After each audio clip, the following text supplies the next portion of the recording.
Chapter 1. Baker City, Oregon. Late May, 1880. Katherine Galloway's soft exhales sent the dandelion fluff dancing on the warm current of air, but it didn't bring the anticipated relief. Gripping the stem, she sat in the grassy field with her eyes closed and waited. Why didn't it come? It had always appeared years ago when she needed it. How long had it been since her mind had drifted away to a place where nothing could hurt her? 15 years?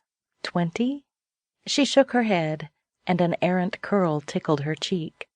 More, many more, but always her memory returned to those times when the dandelion fluff had carried her away to a place where mothers were loving and kind, and little girls didn't need to be afraid of cutting words or sharp voices.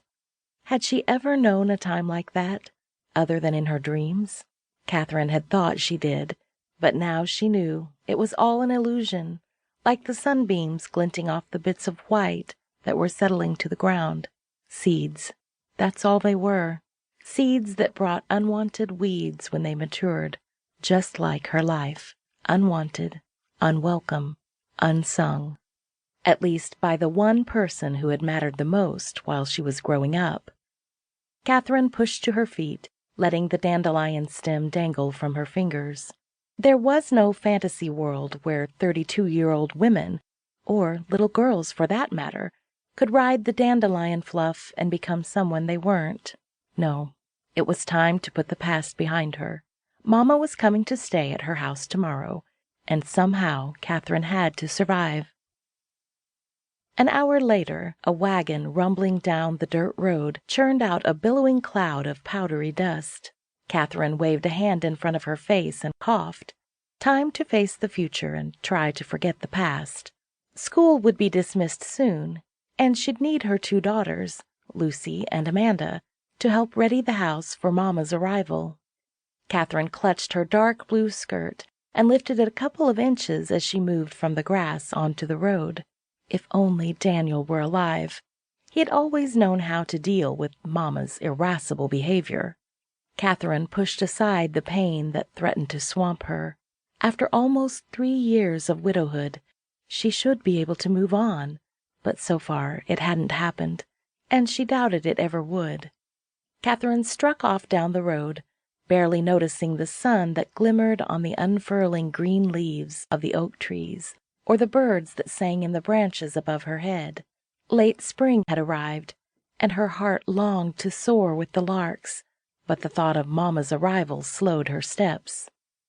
June, Katherine's unmarried older sister, had been Mama's companion all of June's adult life, but her sudden passing several weeks earlier had left Mama alone and unattended.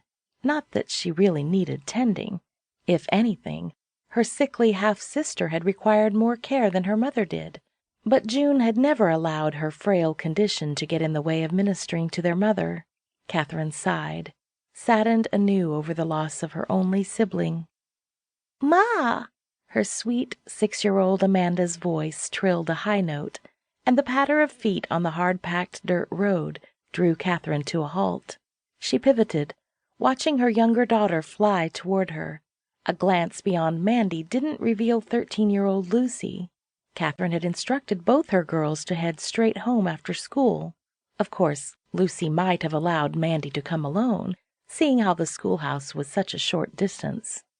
Katherine held her arms out to the golden-haired girl, knowing her daughter would launch into the air when barely within reach.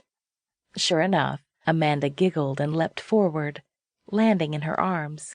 "Swing me in a circle, Ma!" Katherine peered around, but saw no one watching who might judge her unkindly. Stop that. She didn't care for the direction her thoughts had taken her. Mama always worried what others might think. Katherine had resolved early on that if God blessed her with children, they'd get all the hugs, kisses, and laughter she'd longed for. She stiffened her spine. It mattered not one whit if anyone watched. She spun the little girl another time, Mandy's giggles flying as wide as the skirt she wore, and beyond.